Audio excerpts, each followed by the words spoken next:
सदगुरुदेव की जय हो। बंदचोड़ सदगुरुदेव रामपाल जी महाराज की जय हो। सत्साहेब सभी भक्तों को आज हम गीता विद पुराण चैनल वाले देवेंद्र शर्मा जी के अज्ञान का खुलासा करेंगे। एक वीडियो बनाया संत रामपाल महाराज के खिलाफ और ये बताया है कि संत रामपाल महाराज ने सतलोक जाने के बाद अगर कोई जीव मरता है और सतलोक चला जाता है तो उसके बाद जो उसकी क्रिया होती है, संस्कार होते हैं जो मुर्दों के साथ किए जाते हैं, तो वो सब संस्कार करने की विधि क्रिया को संत रामपाल जी ने मना किया है। तो ये देवेंद्र शर्मा जी का जो झूठा क्लेम है, क्या ये सच है या केवल झूठ का एक प्रोपेगेंडा है? भक्तों, ये कोरी झूठ है, बकवास है।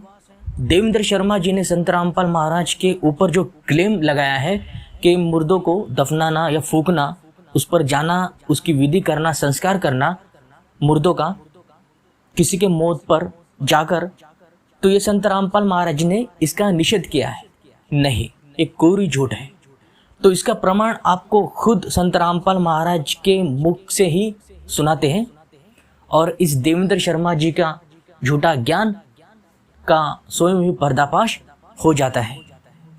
तो इसने एक वीडियो बनाया था कि संत रामपाल महाराज जी की जो माता थी, उनके सतलोक जाने के बाद उनका जो देह का जो संस्कार था, उसमें संत रामपाल महाराज जी जाने के लिए वो बेल चाहते थे, लेकिन इस भ्रष्टाचारी सरकार ने या भ्रष्टाचारी लोगों ने उनको बेल नहीं दी, जा नहीं सके।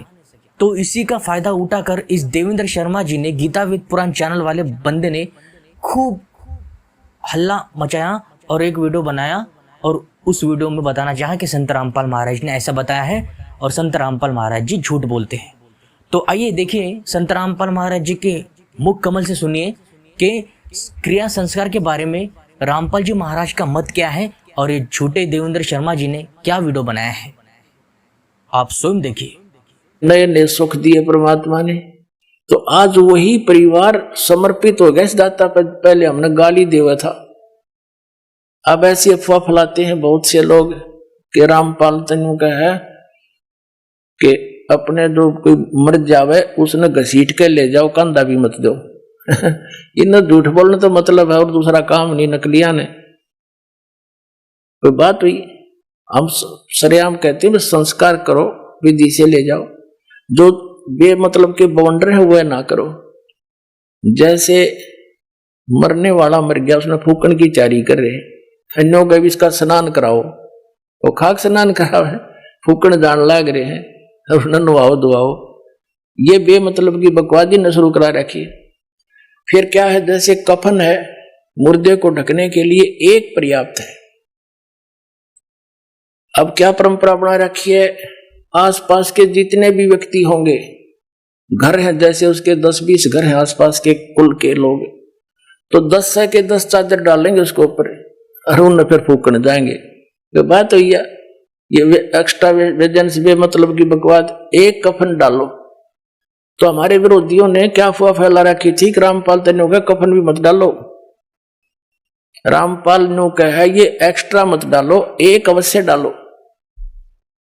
ये तो चादर भी डालने तो नाटे है।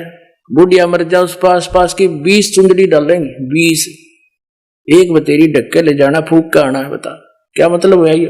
तो इस तरह की जो अनावश्यक परंपरा है यह खत्म करनी पड़ेगी हमने। कोई बुद्धि से काम लो, नो थोड़ा को किसी के कहने से, धक्के से मैं कह रहा हूं, ये ऐसे प्रमाण दूंगा कि आप अपने आप मानना पड़ेगा आपको, इसकी आवश्यकता ही नहीं है। तो इस प्रकार ये जो क्रियाएं हमने अननेसेसरी बना ली, ये परंपराएं, ये भी हमारे भक्ति बाधक है। जो भक्ति नहीं करता कुछ भी करो, हमने क्या दिक्कत है। जो डॉक्टर के ट्रीटमेंट के अंडर है तो डॉक्टर उसी के लिए परहेज बताता है। दूसरा से कितना रोगी हो उसकी दवाई ना ले रहा हो, क्या बताओगा उसको परहेज, कुछ भी खा मर। तो कहने का भाव ये है पुण्यात्माओं कि आप यहां गलत स्थान पर आ गए, ये रहने का स्थान नहीं है। अब परमात्मा ने आकर ये ज्ञान दिया कि और ज्ञान सब ज्ञान डी, कबीर ज्ञान सो ज्ञान, और जैसे गोला तोब का इब करता चला मैदान। ये तोब का गोला है, तत्व ज्ञान परमात्मा का दिया हुआ, और कर दिया सारा साफ। थोड़े दिन लगेंगे और घना टाइम ना लगे, क्योंकि अब तो विस्फोट सा हो रहा है। और जो दास परमात्मा का दिया हुआ ज्ञान और जो यहां भी रहने की क्रियाएं हैं, यही है जो दास बता रहे।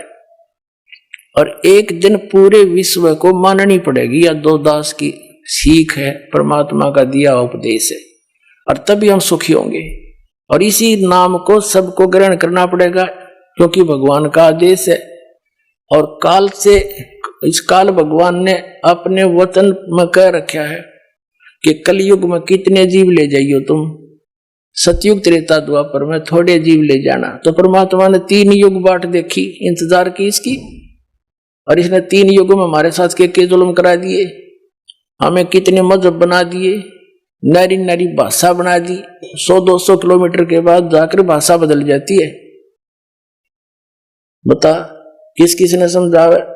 अब इदास नहीं हिंदी आती है, और कोई मराठी जानता है, मराठी क्यों कर समझाऊं उसने हैं, और दूसरी भाषा में कैसे समझाया जाए। तो ऐसा जुल्म कर दिया इसने हमारे साथ कि एक का क्षेत्र में आया संत, वहीं कर करा के अपना जीवन नष्ट चला जाओ, दूसरा समझे नहीं इसकी बात नहीं। तो अब परमात्मा ने दया बख्शी है, ये ज्ञान ऐसा है, और सभी भाषाओं के बच्चे इसे परिचित हो गए। अब वो अपनी अपनी लैंग्वेज में इनको बना के तत्व ज्ञान को छपवा रहा है, और अपने बहन भाइयों को वहां बांट रहा है। तो परमात्मा ने ये मीडिया बना दिया। इसके अंदर भी एक बताते हैं, एक ऐसा सॉफ्टवेयर बनने वाला है, कुछ बन भी गया है, कि वो किसी भी भाषा का हो, सभी भाषाओं में वो उसको कन्वर्ट कर देता है। दया भी दया परमात्मा ने करी आपके ऊपर। तो पुण्यात्मा परमात्मा कहते हैं, और ज्ञान सब ज्ञान डी, कबीर ज्ञान सो ज्ञान। और जैसे गोला तोब का अब करता चला मैदान, तोब के गोले का आगे किले नहीं डटा करे हैं, एक का बढ़ा दिया करे, 2-3 लगे बात तो निशान नहीं पावे। तो ये परमात्मा का तोब का गोला है। और ये सोच ले, एक किस्म का भी परमाणु बन गया, असली परमाणु दास ने बनाया।